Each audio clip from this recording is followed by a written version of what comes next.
来关心国际新闻，美国总统川普向要超罗欧停战，不过这阵罗西亚是搁向乌克兰的西部发动无人机和飞弹攻击，尚无一个人死亡，15个人受伤，看起来战争是要收煞，无遐简单。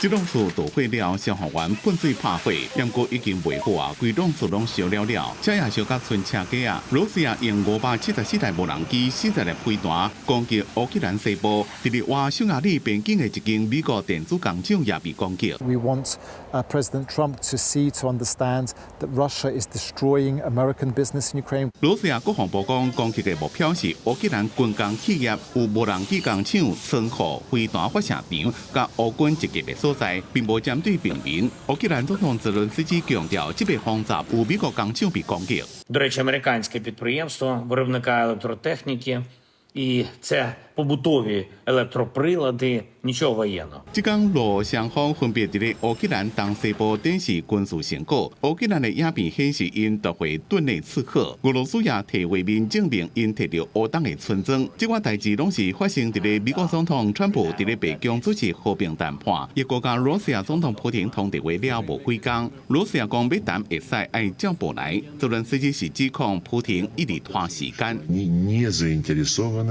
в устойчивом, справедливом, долгосрочном урегулировании. 有一位美国官员讲，国务卿卢比欧2日会甲欧洲各国的安全顾问进行电话会议，讨论乌克兰未来安全保障的议题。公司新闻黄文玲编辑。